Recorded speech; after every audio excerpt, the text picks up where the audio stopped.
Good afternoon. So very, very glad to have you with us today. I'm Carrie Jackson, the Director of Spiritual Care and Activism with RCRC.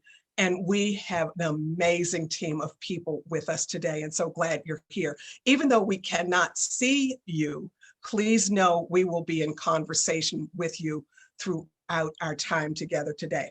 But before we get started, I want to tell you about some amazing webinars that are still upcoming for us in this month. Next week, we will be talking about the role of Christian women in the anti-abortion movement. And we have some powerful speakers who will be a part of that conversation. That's next Tuesday, the 9th. And then at the very end of this month, on March 30th, please join us as we gather with state legislators who support reproductive freedom to talk with us about how faith communities can move from the defense with so many anti-abortion and anti-contraception bills, move from the defense to offense. What are some of the ways we can support individuals in having the reproductive freedom that everyone deserves? So those are coming up. We're going to take a break for a few months because we will be launching our courses, our online courses.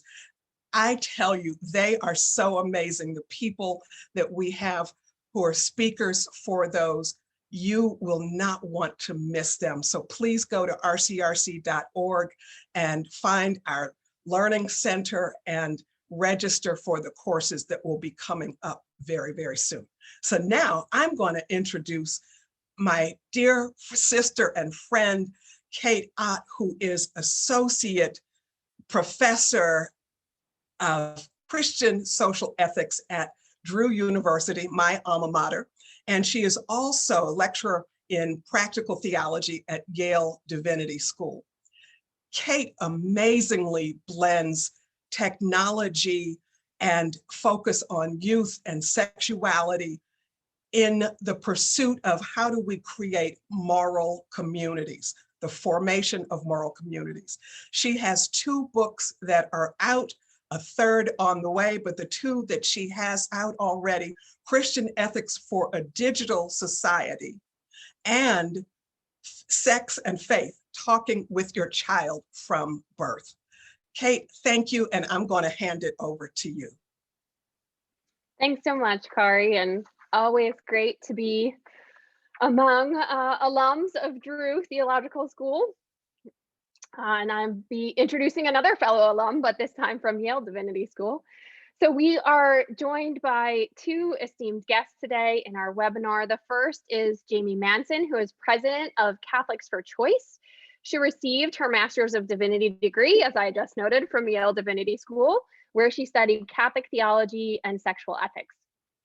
For 12 years prior to Catholics for Choice, she was a columnist at the National Catholic Reporter, using her platform to challenge the hierarchy's teachings on women's ordination, contraceptive access, abortion, religious liberty, and LGBTQ issues.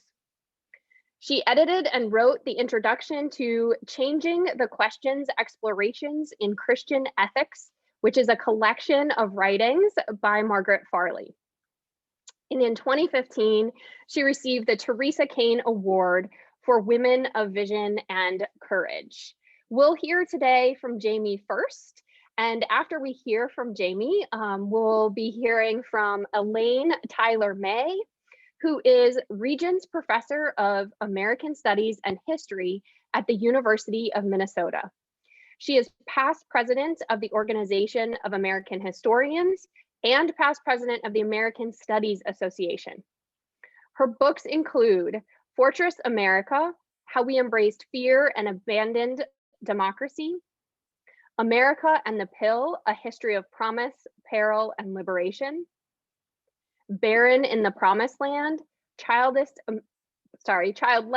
Americans and the Pursuit of Happiness, Pushing the Limits, American Women 1940 to 1961, and Great Expectations, Marriage and Divorce in Post-Victorian America. She's written for the New York Times, the Los Angeles Times, Ms. Magazine, Daily Beast, the Chronicle of Higher Education, and the Minneapolis Star Tribune, among others. She is also the recent recipient of fellowships from the National Endowment for the Humanities and the Guggenheim Foundation. I am honored and privileged to be the moderator of today's discussion with these two esteemed colleagues. And so let's begin. We'll hear from Jamie Manson first. Thank you so much, Kate, and thanks everyone for joining us this afternoon to talk about contraception, which is still a life or death issue throughout much of the world, access to it, that is. The Catholic Church bans contraception, and that is a very unusual thing. It is one of the very few religions that bans artificial contraception, and certainly it is by far the largest religion that bans contraception. So where did this come from? Where did this teaching come from? It surprises some people to learn that it actually goes all the way back to the 4th century. And it goes back to the teaching of St. Augustine, one of the most powerful theologians in the history of the Catholic Church. Now, Augustine, if some of you may know, had a wild young adulthood, sowed his wild oats in many places, had a concubine, had a child out of wedlock. When he got his mother's deepest wish, his mother Monica, who's the saint of troubled children, by the way, his mother Monica, all she wanted was for him to become a Christian. And finally, when he converted, he was a very, very learned man. And after he converted, he started to apply some of these ideas that he had when he was going through his own religious search. He tried all kinds of different religions and disciplines. He was in a very ascetic cult at one point called the Manichees, and that was a school of thought that really, really disliked the body and bodiliness, and found it did nothing but distract the soul. So those ideas really he carried forth after his conversion into Christianity. And in terms of sex, the way he applied that to sex was he did not see any redeeming quality to sex. He thought it was intrinsically sinful. And as he got older and deeper into his own work as a theologian, he became more and more sex negative. And in the end, he said, the only redeeming quality of sex is the fact that it can result in a child. So procreation is the only redeeming value that sex has. And that's its only purpose for him. Like most theologians, he believed in the natural law, or his interpretation of the natural law, which was that everything in nature had a purpose, and anything that got in the way of that purpose or frustrated it or twisted it was a sin. So for him, sex had one purpose according to nature, and that was procreation. And so therefore, that was the only redeeming quality that it had. This idea today would be known as the procreative norm. And that is something the Catholic Church, the Catholic hierarchy, believes in fundamentally. So this is why, according to Catholic doctrine, the only sex that, first of all, that Catholics should be having is sex that involves one penis and one vagina in holy matrimony, and sex acts that can, at least theoretically, result in conception. So anything that gets in the way of that is a sin. So this idea really is the foundation for why the Catholic Church is opposed to same-sex relationships, for example. Actually, at its roots, believe it or not, it's why women can't be priests in the Catholic Church. That has to do with the Church's understanding of natural law in terms of God has certain purposes for men and for women. Men are meant to lead and take initiative. Women are meant to serve and nurture. And so these ideas that the Church carries forth all of these centuries later is that God designed human bodies for very specific purposes, and that God signals to us what God's purpose is for men and for women based on really our genitalia and the way in which those are used. Now, of course, we know gender and sex are much more complicated things. Science has told us that, science has proven that. Unfortunately, we have a church that has not yet reckoned with those things. at least certainly not in a meaningful way or in a theological way. So this is what we're left with. And this ban has on contraception has enormous implications for global health and for public health. Why? Because the Catholic Church is the largest non-governmental provider of healthcare in the world. 1 in 6 hospital beds is owned by the Catholic Church. And so if you go to any Catholic hospital or Catholic clinic or a charity, even if you're in a refugee camp that's run by the Catholic Church, if you need basic reproductive health services, you are not going to get them. And what ends up happening is that this disproportionately affects the poor, the suffering, those who are already in situations of profound powerlessness. They are the ones who need contraception the most are the ones who have usually the least access. So it has enormous implications and it's very, very powerful. Now, over the years, over the centuries, popes have had some varying opinions on what contraception is and how evil it is. There were popes over time that thought that using contraception was equal to homicide. But as the church's teaching on abortion changes with popes and changes with the influence of certain theologians, contraception has now and then changed over time, but ultimately the church has always been fundamentally opposed to it. It codified its opposition very clearly in 1930. There was a papal document called Casti Connubii. And what that document did was ban barrier type forms of artificial contraception. So diaphragms and condoms were banned and seen as intrinsically evil. A few decades later, of course, the pill is developed and the church realizes it has to reckon with this new kind of artificial contraception. So during the Vatican Council, the Second Vatican Council, which started in 1963, Pope John the 23rd decides that he is going to create a commission to discuss whether or not certain forms of artificial contraception can be made available and are ethically good for Catholics to use. The commission is quite a story of drama, and I will give you a brief sketch of what happened. It started out as a small commission of 6 people, 2 clergy and 4 laymen. They were discussing the issue.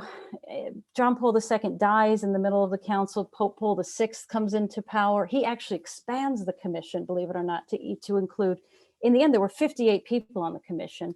34 of them were lay people, and so I think 5 of the lay people were actually married women, which is remarkable. We don't really see, today you wouldn't see women have that much of a voice in a commission, but then they did.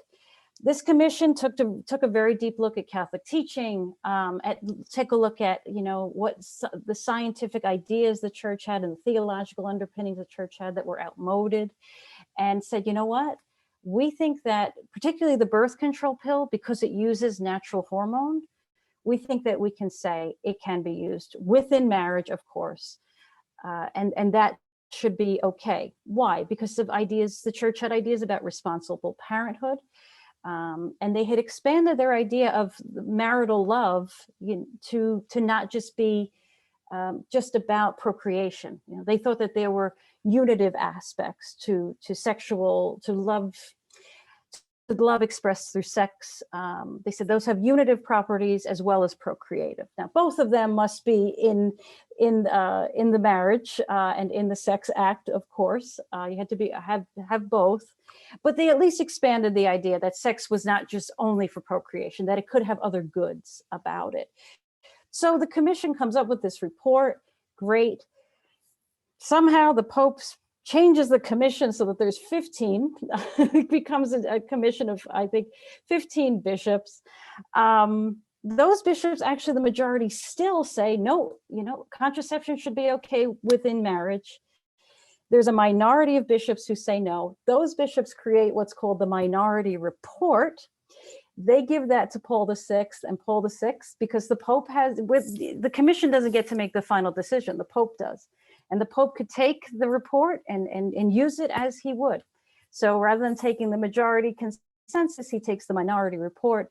And in 1968, he puts out a document, a papal encyclical, a giant letter, called Humani Vitae, in which he formally bans all forms of artificial contraception. This caused enormous pain among a lot of Catholics who wanted to, practice their faith and follow the teachings of the church, but just knew that this would create enormous stress on their marriage. The only contraceptive method that was okay, according to the church, was the rhythm method.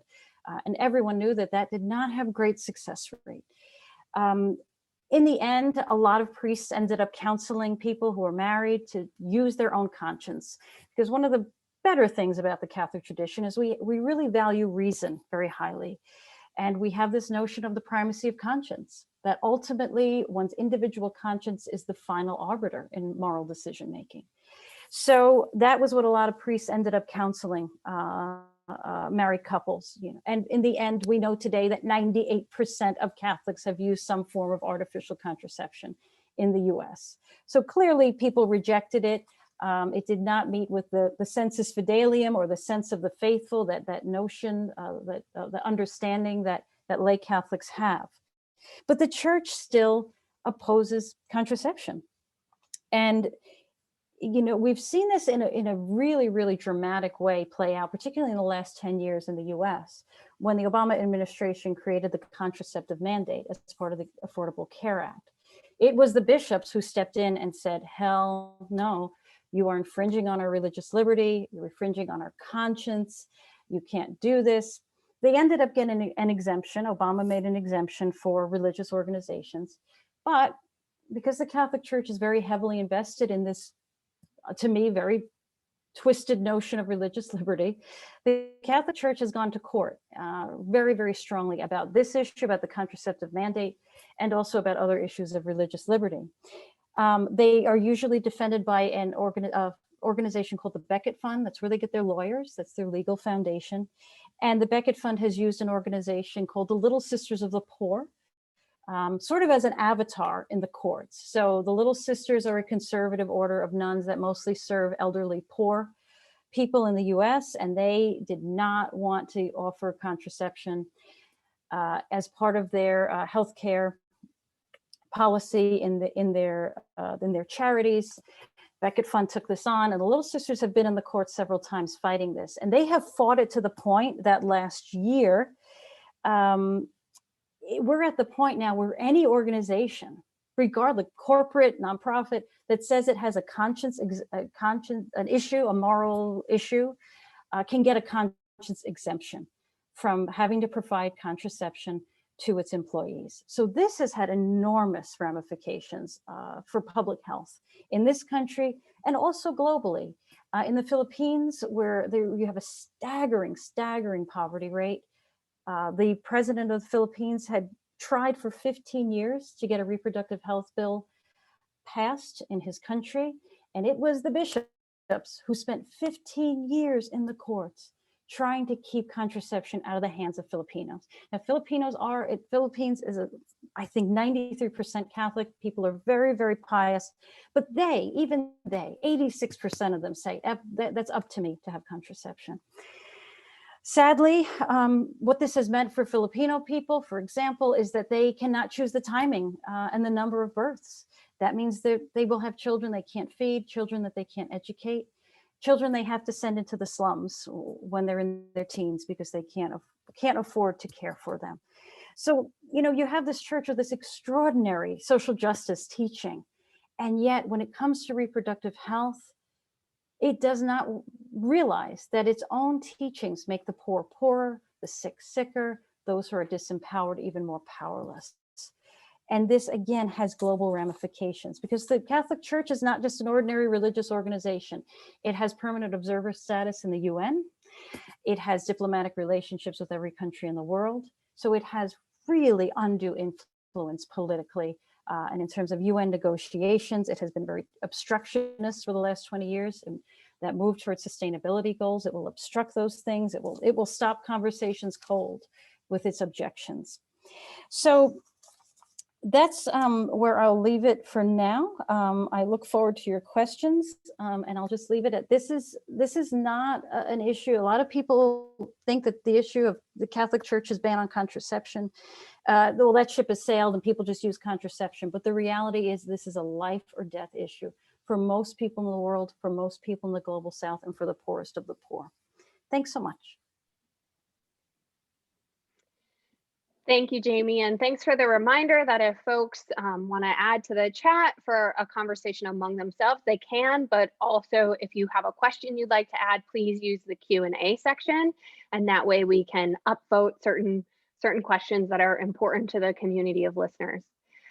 So I have a question for you, Jamie, that comes from a conversation with Elaine so that we can have some dialogue between both of you. So Elaine raises up the issue of the relationship between the hierarchy and the laity.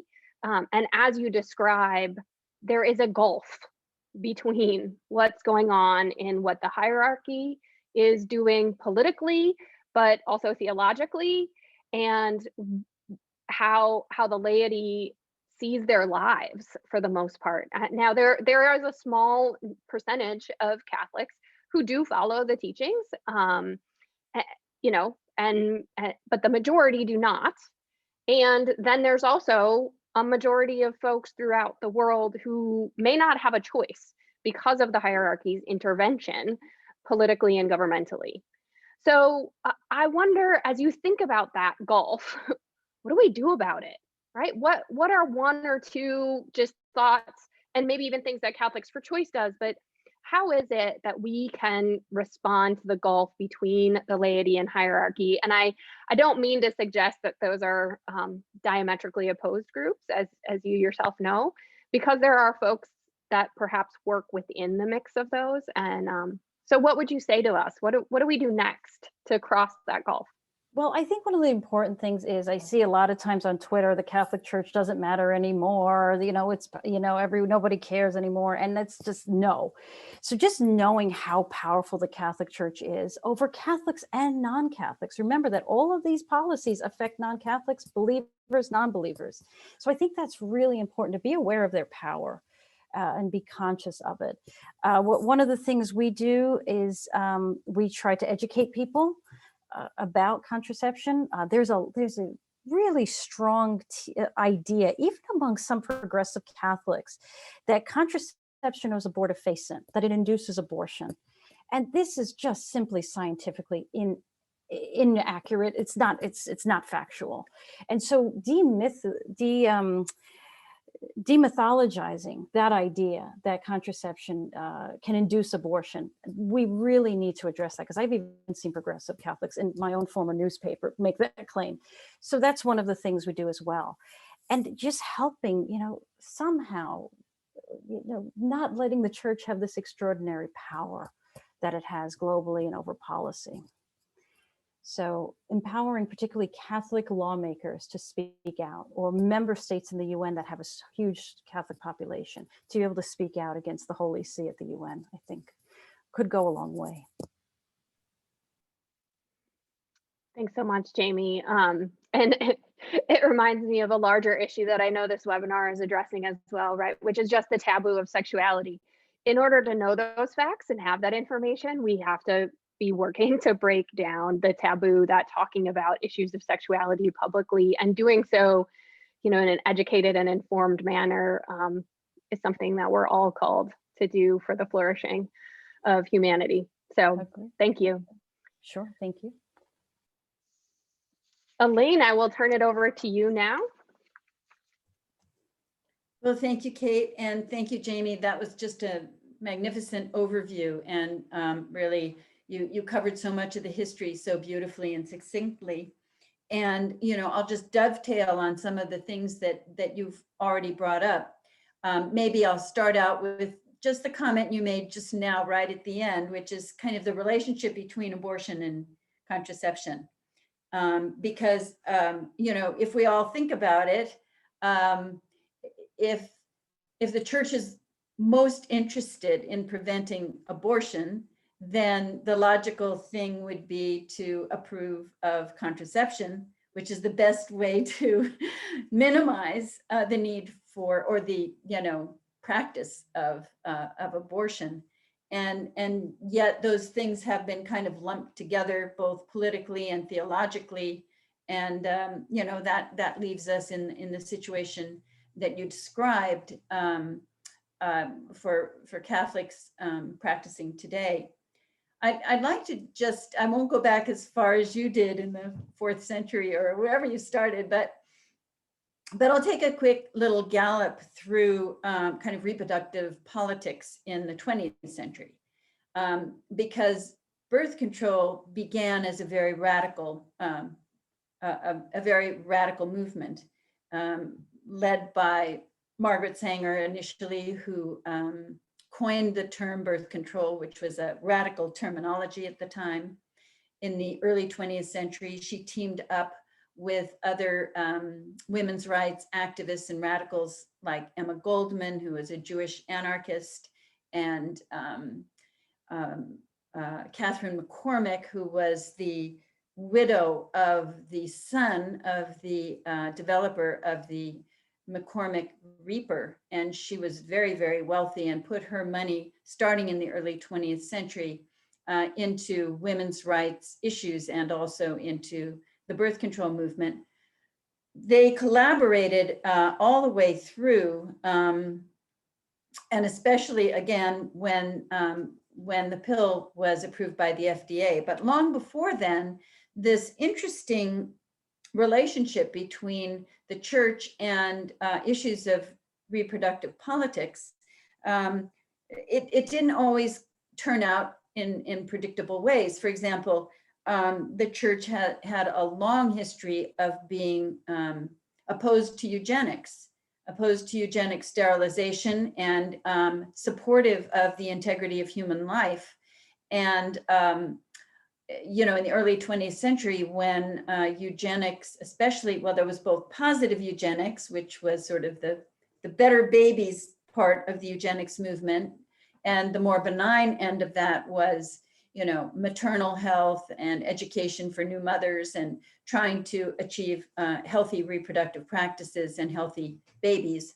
But then the negative eugenics was to try to prevent the so-called unfit, which in these years were immigrants, poor people, people who were labeled feeble-minded, who often were not, and people of color, and to try to inhibit their ability to reproduce either by persuasion or by compulsory sterilization, which was a very devastating practice that was widespread throughout the United States and was actually enforced or supported by the Supreme Court over years.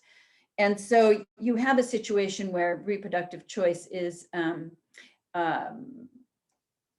limited and controlled by law as well as social practice and expectation, starting in the early part of the 20th century and continuing on. Now, birth control begins as a radical proposition, and Margaret Sanger, she leads this movement by gathering as many supporters as she can. She's an opportunist, and she joined forces with some unsavory people, like some of the eugenicists that she worked with to try to promote birth control. She had different kinds of motives than they did, but they were on her side in terms of trying to promote birth control. So she sided with them. And birth control continued to be considered fairly radical, but was certainly practiced. And she herself went to prison for opening clinics and for sending contraceptive materials and devices through the mails. And she was an activist who put herself on the line to promote birth control. And these are years where, of course, the Catholic Church, their literally pro-life position brings them into alliance with some feminist groups who are against eugenics, And that alliance lasts all the way through until the 1980s and beyond, where feminists who are opposed to eugenic sterilization and eugenic, forcible reproductive tactics politically and through public policy, worked with the Catholic Church. And I think this alliance between Catholic institutions and feminist leaders on issues of reproductive rights is often overlooked or not really acknowledged or understood. But there was this fusion of these two forces, especially on the issue of eugenics. So contraception moves along as part of both the medical practice and the feminist and women's rights movement. And in the mid-1940s, Sanger and her colleagues shift the movement from basically from a kind of radical feminist position that the term birth control had attached to, and made it much more family friendly by using the term Planned Parenthood. Planned Parenthood had a very different connotation than birth control, and Planned Parenthood clinics began to proliferate, and Planned Parenthood was a perfect sort of institutional presentation in the years following World War II, at the time of the baby boom, and a very pro-family culture that, planned families were healthy families. Every child should be wanted, and those who can afford them should have them if they want them, and no one should have to have children that they can't support or raise. So birth control began to become really part of the pro-family, family planning, Planned Parenthood efforts after World War II. And this also fit in with most mainline religious organizations, not the Catholic Church, which, as Jamie pointed out so well, continued to be opposed.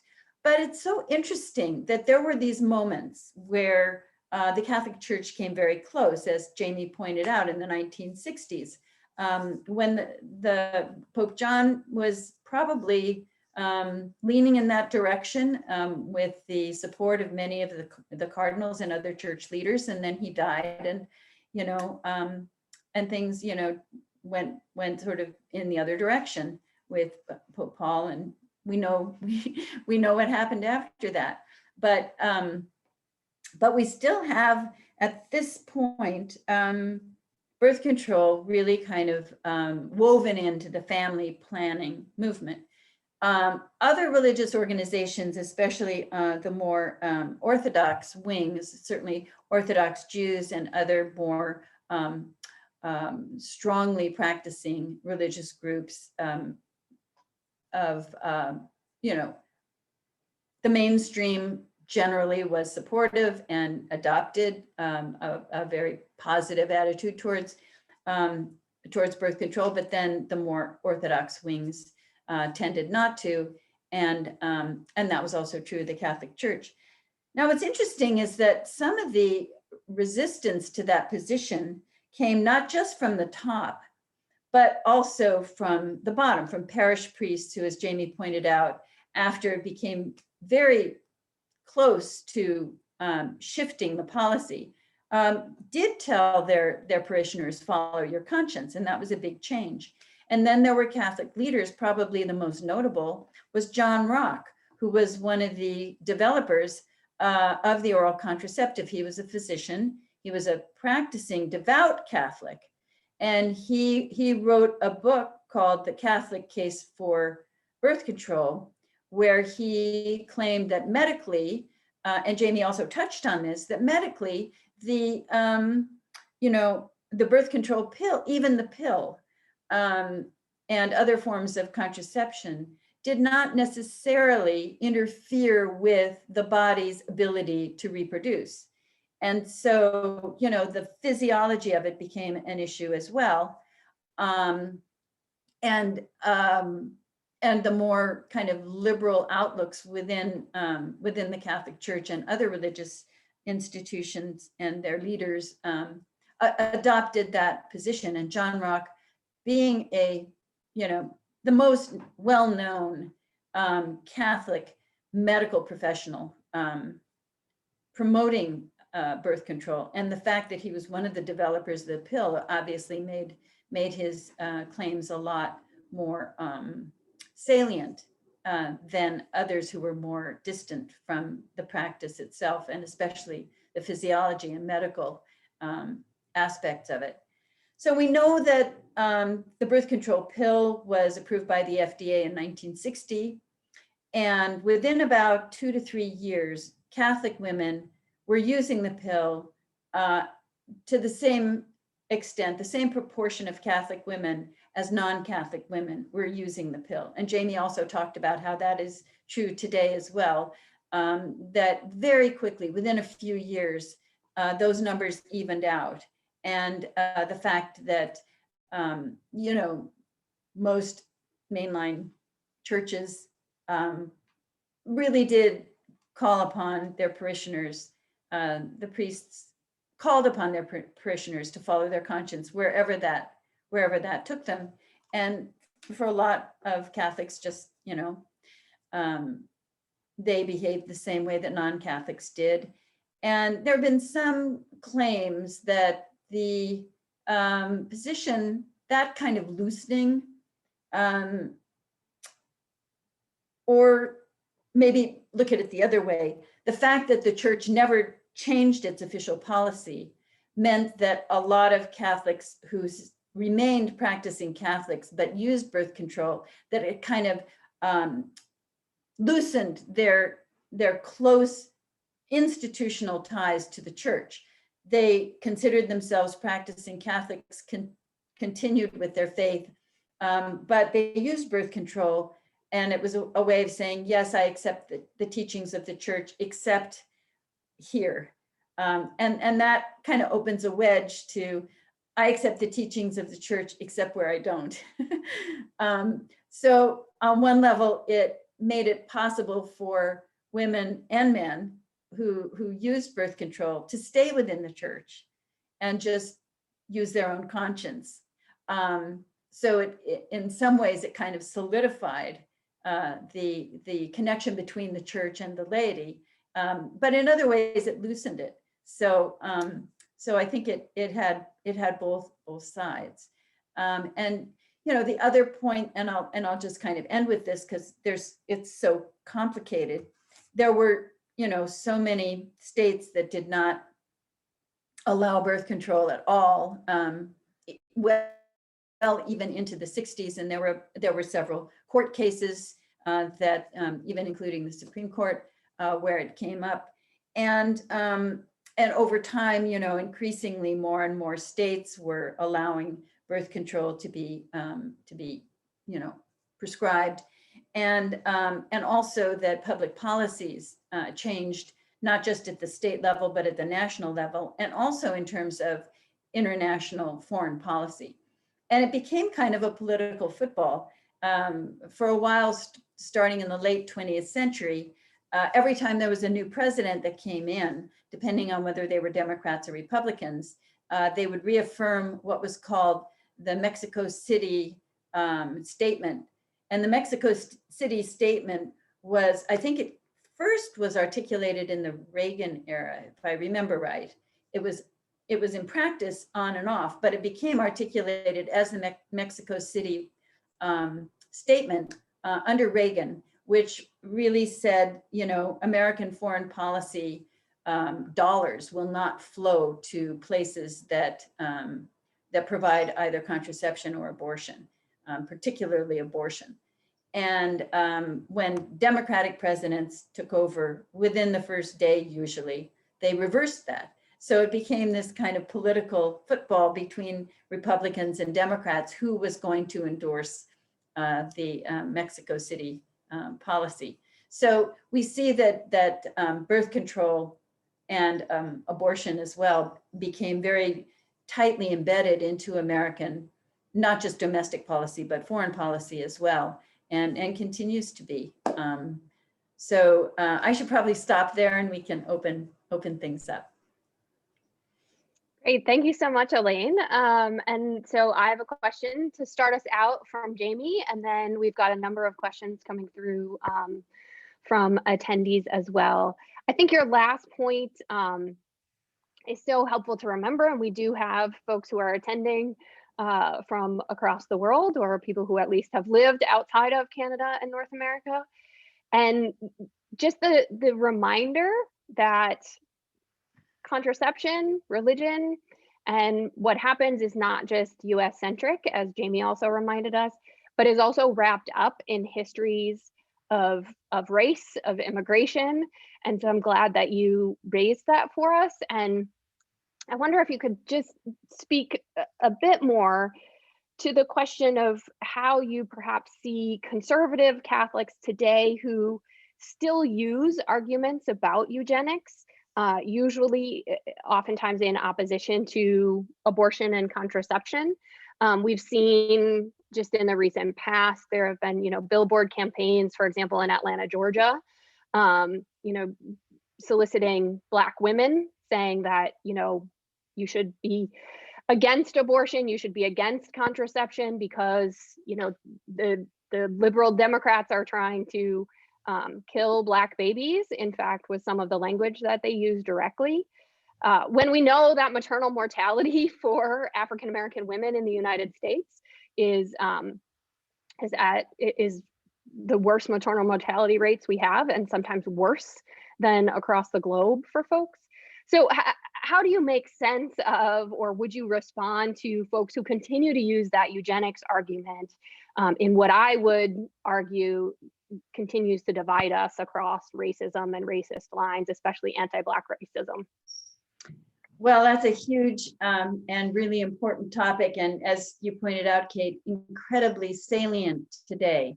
And, there's a pretty complicated and in many ways very ugly history of compulsory sterilization that is deeply racialized, especially in the South. We know that, Fannie Lou Hamer, perhaps the most famous civil rights leader, who was, sterilized against her, well, not only against her wishes, but without even her knowledge. And this would happen to Black women over and over and over again in the South. And, it was also true in the Indian tribal communities, where a lot of times the only available birth control was sterilization. And these were really, these were basically genocidal efforts. I think we have to really see them that way, racist and genocidal.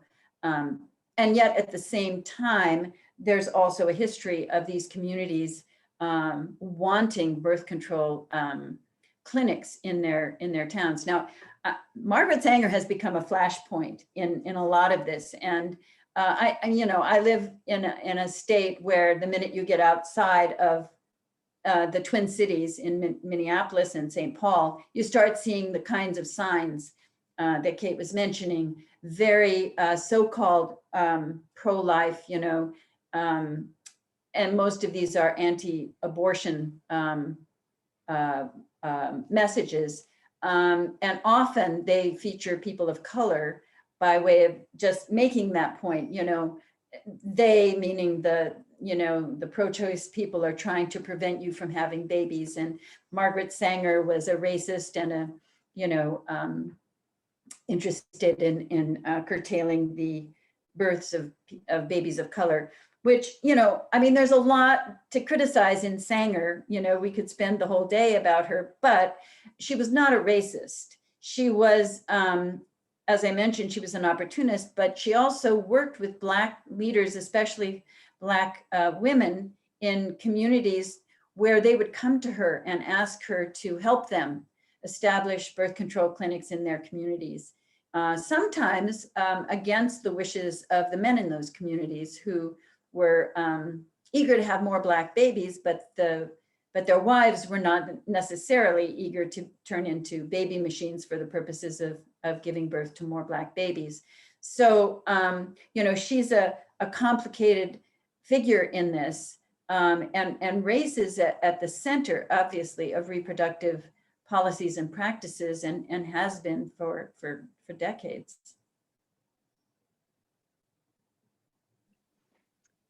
Thank you. Jamie, do you want to say anything to that before I ask our first question from attendants?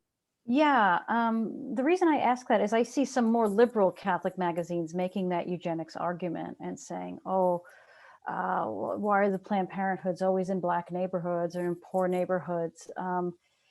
And I think that what's so important, something I've learned many times over by people like Loretta Ross, is that Black women have always sought to control their own fertility. And that narrative belongs to them and what choices they want to make for their own fertility. And we have to ask them. Too often it's white men making these claims about eugenics and about BIPOC people and how they're being targeted. What is, I think that narrative belongs only to Black women, and we need to let them have control of that narrative. I was very struck, my partner has a podcast called Ordinary Equality that's about abortion right now, and she had an outstanding episode recently about slave breeding and this ugly, ugly history of white slave owners impregnating Black women to create more and more slaves. And when you deny, BIPOC women, people of marginalized genders access to reproductive health, you're really continuing those dynamics that go all the way back to slavery. Of white people wanting to control what happens with Black bodies and Black fertility. And so that's a message I wish we could get across to Catholics very, very strongly when they make those arguments. If I can jump in, Jamie, I'd like to just promote a book that speaks exactly to what you're saying. It's by a scholar by the name of Dorothy Roberts, and it's called Killing the Black Body. Yeah. And it's a fantastic book, and it really talks a lot about race and reproductive rights in all the ways that you've been suggesting. So it's a really good book. I recommend Dorothy Roberts. Thank you. I do too. It's on our shelf. So thank you, Elaine, for bringing that up. And this is one of those points, I think, as well, where we're going back to the question of how politics twists certain things. I want to say first that I'm often part of Catholic conversations where it's not just white men, but it looks like us, white women, having this conversation, which erases a significant population of Black Catholics, as well as, Latina Catholics. So in Asian Catholics, let's remember that the Catholic Church is not just global, but it's also diverse in the US. But there's a way that the conversation gets shaped because of how we engage politics and policy. And Elaine, can you say something just briefly before I ask a more technical theological question about contraception? Before I get to that, can you say something a little bit more about the culture of fear and how that intersects with policy and politics around contraception in the church? Well, the politics of fear goes in so many different directions, fear of losing control and losing autonomy. And, reproductive rights can fall on either side of that fear quotient. People who fear that, the most notorious, I guess, would be the people, we heard more about this in the 1990s, of, quote, the birth of super predators, that there was this idea that came out of this horrible man who taught at Princeton, whose name was Giulio, and he made this prediction that because there were a certain number of Black boys, African-American boys, that were moving into teenagehood, that there was going to be this explosion of what he called Black criminality. When these boys became teenagers, they were necessarily going to be violent criminals and what he called super predators. And so you have, first of all, of course, it never happened, but he claimed that there would be this massive rise of violent crime when these Black boys became teenagers, because they would necessarily grow into those years and become criminals. And, you know, the reproductive implications of that are not subtle, right? And of course, it never happened. But the amount of play that idea had, the notion that super predators were about to unleash a tidal wave of violent crime, which is how the press talked about it. And this story was picked up all over the country. And so, you know, I mean, reproductive rights was never an explicit piece of that story. But, you know, race was at the center of it, and assumptions about, you know, that Black boys, by definition, were going to be violent criminals. And this notion of the super predator, oddly enough, it really stuck. It just took off all over the country. And so, you know, you then create a situation where, you know, middle-class white people are terrified that every Black boy they see along the streets is going to come after them violently. And, you know, I mean, where does that take us? That takes us to Trayvon Martin, you know, killed for no reason, being a Black boy going home.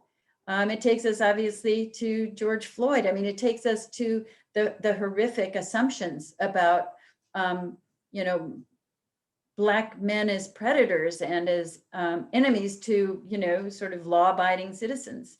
It's horrifying. And I think, you know, it links into this issue of fear. You know, in my own work on this, what I found really interesting was that the way that the society and political leaders and public policy framed communism in the early years of the post-war era, the late 40s and 50s, with communists out to destroy society.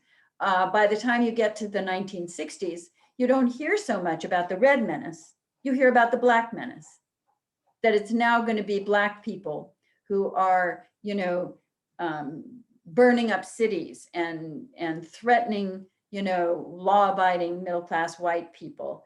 And you get this language of, you know, as I saw it in the research I did, that, you know, the color of danger shifts from red to Black, red being communist. And suddenly by the time you get to the mid 60s, it's no longer the communist threat, it's the threat of Black criminality that is going to unravel the society. And that shift just, you know, with such a huge focus on the rise of violent crime, which was actually not that dramatic. There was some rise of violent crime, and there was, of course, cities burning. But the reasons that those cities burned were not because, you know, Black criminals were, you know, climbing in the windows of suburban white homes.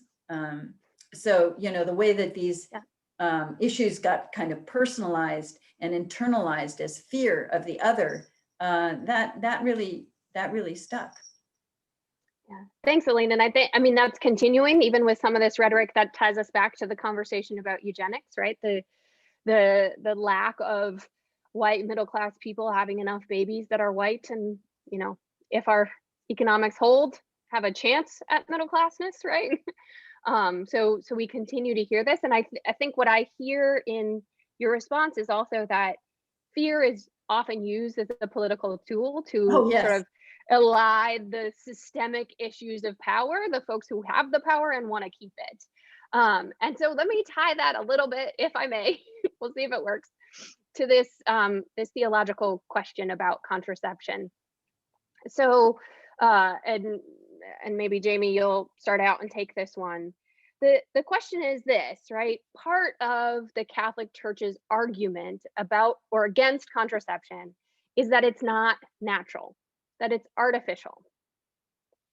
And yet there are all kinds of other drugs that we use that are artificial, that allow for flourishing and control other systems in our body. So again, that brings up many of these artificial means don't relate actually to abortion at all, and that's a truth we need to tell. But what's the problem with this artificial means as opposed to a bunch of the other ones that we use regularly? And if the church allows for something like natural family planning, or what used to be called the rhythm method, it's acknowledging that heterosexual couples are engaging in sexual intercourse for something else other than procreation. If you are intentionally avoiding times at which you would be fertile. And I have people say to me sometimes, yeah, but there's always that possibility that God could do something in the other times. And honestly, from my point of view, theologically, like, if God can do something in the other times, it doesn't matter if there's a condom or a pill, right? If God's that powerful, God could do it anytime. So that's just my response to that quick theological argument. But what about the other pieces on artificial? What do you have to say? Well, I think to your second point, that which is that the church acknowledges that it is a good thing to be able to space out the timing and birth of your children, and that is a good thing. And it's called responsible parenthood, right? And that, again, those unitive aspects of conjugal love, as they like to call it, they acknowledge it. So it's really ironic. So what's going on here? That's the question. And I love your point, Kate, about other drugs, because I've never seen any Catholic healthcare plan that barred the use of erectile dysfunction drugs. Never seen that. Never heard any priest rail against erectile dysfunction drugs. And we don't know how those men are using those drugs, right? So there's such an incredible double standard. We even see it on sterilization. When was the last time you heard a priest condemn vasectomies? Yeah, you don't hear it, right? So there's an obvious double standard here, particularly around women and women's fertility. And to me, this just points to the fact that what's really going on. It reveals the true colors of the bishops, which is they want to control women's fertility and they want to control women's bodies. Because when women get that kind of access to controlling their bodies, that leads them into economic power and other forms of power that the church doesn't want them to have. Remember, this is a church that does not believe women should have any decision-making power. No woman has ever been involved in the development of church doctrine, has had a say in any of this or a voice in any of this. And yet we are all beholden to it, and in some cases, harmed by it and killed by it, to be quite honest with you. So there's this incredible double standard. You also see the double standard when it comes to sterilization, in that there were several whistleblowers on the border over the last year saying that women who are being held captive by ICE are being forced to have hysterectomies against their will. Where were the bishops? Where were they? Where was this great pro-life movement speaking out for these women? Well, that's where you also see the deep racism of the issue, because they didn't care, right? They didn't care. And it didn't have anything to do with the agenda, which has to do with really controlling women's fertility, and had nothing to do with respect for the immigrant, and also there was this really incredible, reality that they don't care about brown women, and so there's so many ironies, and what they all point to is what the end game here is, which is blocking any possibility that women have to control their fertility. And that's the hallmark of patriarchy, is to want to control women's fertility.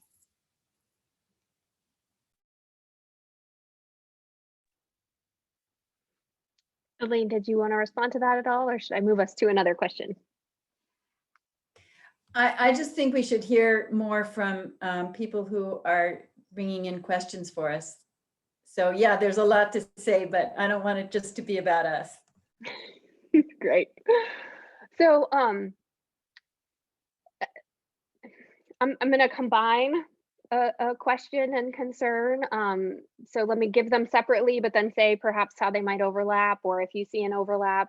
One of the questions is about how conversations about contraception, they sort of observe within Catholic politics and even within the Catholic Church that's sort of fallen out. People don't talk about it anymore. It sort of has become part of it. Elaine, as you said, like, laity does what they're going to do. Everyone knows what the hierarchy thinks, but we don't talk about it that much anymore. But we do talk about abortion a lot. or it's also talked about from the pulpit and politically. So knowing that, is there a way that bringing back conversations about contraception could be helpful in perhaps the nuance of the conversation around reproductive health and Catholic teachings? Or, so that's one piece, would it help as a theological argument? Like, should we take that tactic? Is that most effective? Or should we be arguing this political tactic, right? That the Catholic Church should stop affecting all these folks' lives who may or may not be Catholic. So it's sort of both and. What's happening in the church? Should we be talking more about contraception? And then in the political sphere, is it better to talk about a theological or a political argument? Well, I could say one thing that is that, yes, we need to be talking about contraception, and we need to see the human toll of not having access to contraception, and particularly the human toll on the most marginalized in the world. It drives me crazy when I talk to a lot of progressive liberal Catholics, and I have for years, and they say, who cares about contraception? Nobody cares anymore. Talk to the women who need it desperately because they want to be able to feed their family. Talk to the women who are going to bleed to death if they have another child. Talk to them. This has real profound ramifications. So yes, I want Catholics to keep talking about it and not be so selfish and self-centered in thinking, well, that doesn't affect me and who cares? I did my own thing anyway. That's a luxury. So just acknowledging that and talking about it more. Yes, absolutely. I don't have a ton of hope the Catholic Church is going to change its teachings on this, because if it makes one change on anything having to do with sexuality or gender, it has to change everything. And I don't see, even with Pope Francis, a church that's willing to let go of any of those teachings, because they're so fundamentally tied to this idea of gender complementarity and gender roles and this understanding of natural law. So I think that the approach has to be policy, and challenging the policy, challenging the Holy See's power at the UN. The UN Special Rapporteur on Freedom of Religion and Belief wrote a huge report about the way in which this overreach of religious groups on policy and you know, shedding light on that. And I think we have to that has to be the approach. Even just with Catholic healthcare, most people who go to Catholic hospitals don't even know they're at a Catholic hospital. So there's a policy you can make of forcing Catholic hospitals to disclose when patients come in that you are at a Catholic hospital and therefore you will be denied these essential services. I'll stop there.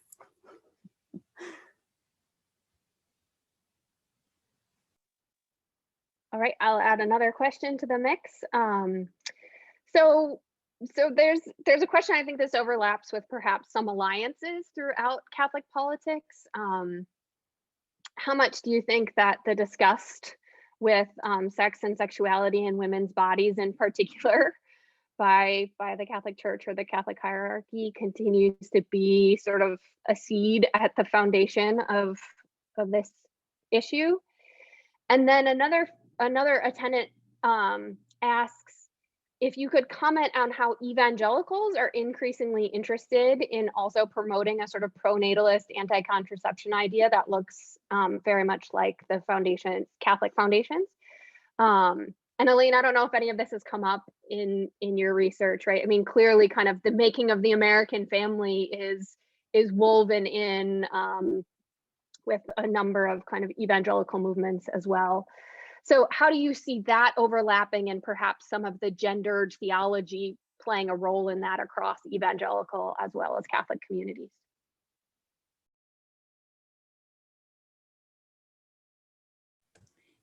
Jamie, I think you should take a stab at this. Okay, very good. I try to be inclusive of all voices. Gosh, there's so much there. I'll start with the disgust of the women's body and women's sexuality. I mean, we have the leaders of our church are ostensibly celibate, all male. This is the most radical patriarchy on the planet. Even evangelicals, their ministers have wives and they have daughters. This is as removed from women as you can possibly be. And the understanding of women is so much in our iconography, either the Virgin Mother. So that's like the perfect model for Catholic theology. It's like She was a mother, which is our most essential vocation as women, but she was also a virgin, so she wasn't soiled by sex. Like, that model tells you everything you need to know.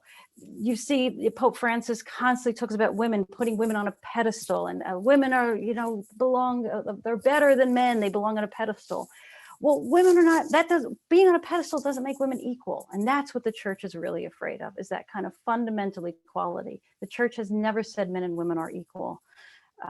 So yes, I think that is at the root of it, is the understanding of women's bodies, and that women's very genitalia is God's way of signaling to us that women must be subservient, and always be in a servant role and never in a leadership role. In terms of evangelicals, this is something that fascinates me, because evangelicals are not opposed to contraception. Mormons are not opposed to contraception. None of these other right-wing Christian traditions are. But this is where we see the clout of the Catholic Church, that they were able, this is an alliance, really an unholy alliance of all these different right-wing Christian churches. And there are some very extreme right-wing Jewish traditions that are involved in this, and Islamic, it should be said. But in terms of the most powerful of these right-wing Christian traditions, and they have just unified behind these fundamental ideas about sex and sexuality. And so evangelicals, even though they never, ever were opposed, or Mormons were never opposed, they have a higher agenda with the Catholic Church. So suddenly they're very interested in this topic. Those are also churches that do not want women to have power. Mormons don't ordain women, evangelicals don't ordain women ministers. So it's part of this whole nexus of keeping women from power and equality, I think.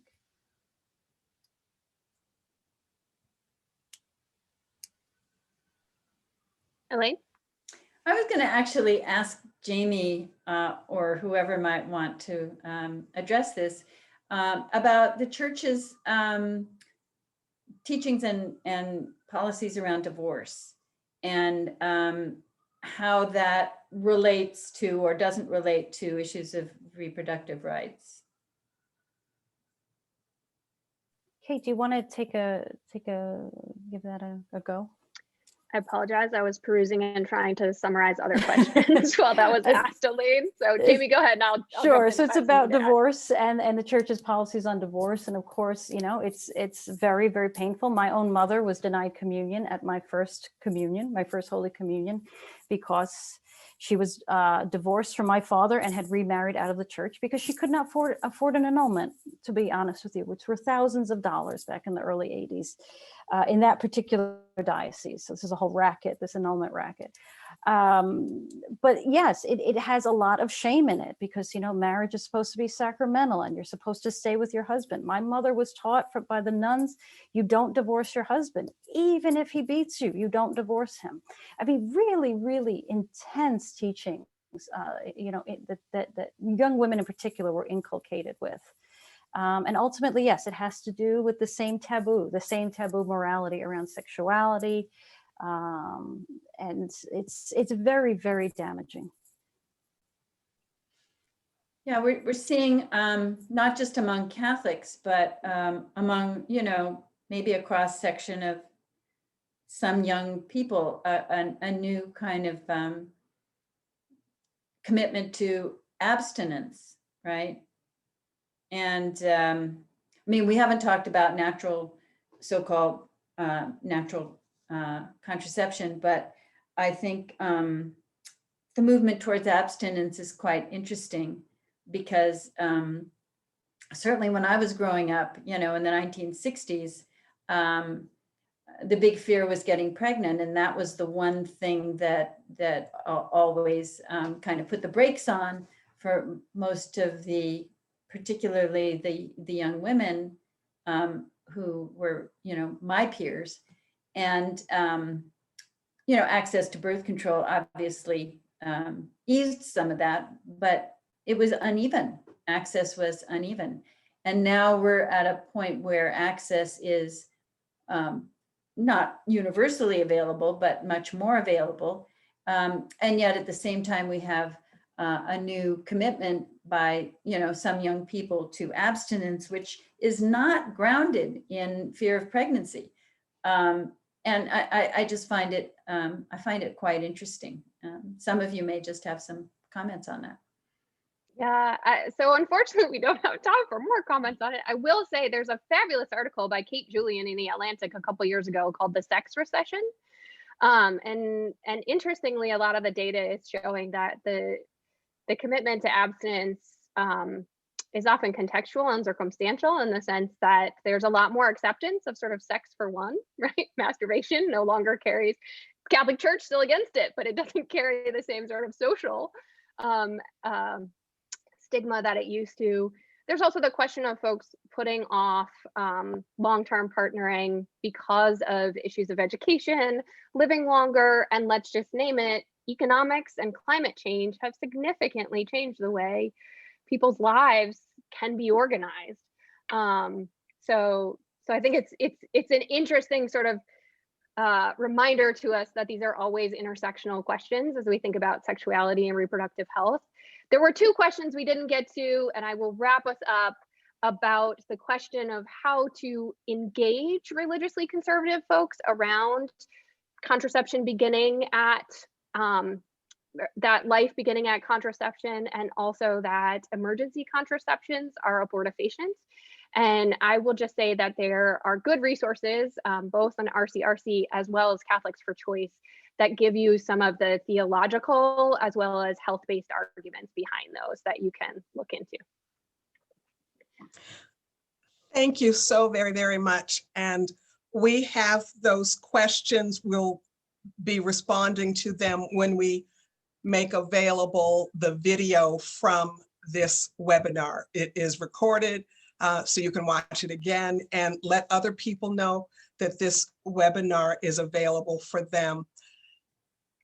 Great questions, everyone asking. We really appreciate those. And we do want to talk about, how do you have the conversations with people who have a different map of what is moral, and conversations about why the Catholic Church changed its teaching about when life begins and the implications for personhood.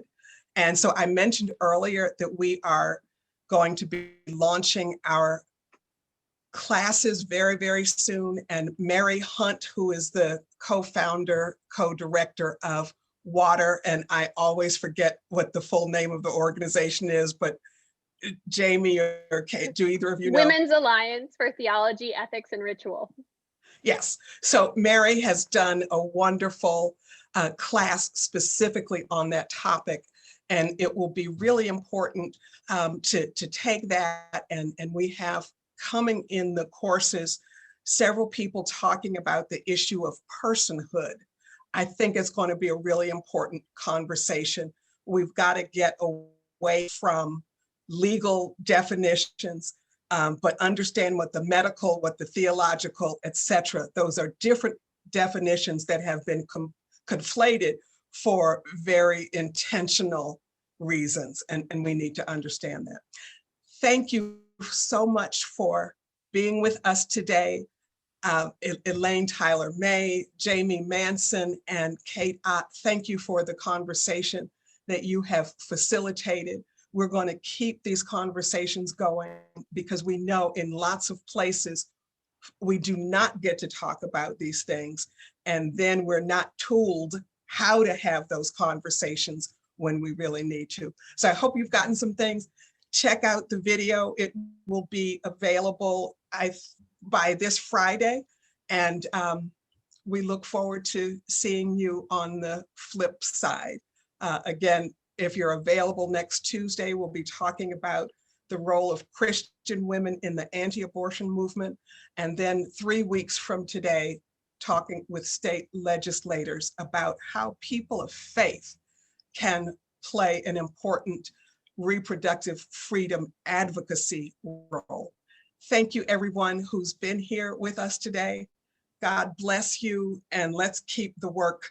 The religious freedom is so critical to all of these conversations. And it is also critical to these conversations, the empowerment of women as we push against the hierarchy and the patriarchy of many of our Christian denominations in particular. And I say that as a Christian minister. So thank you very much. Blessings. Bye-bye.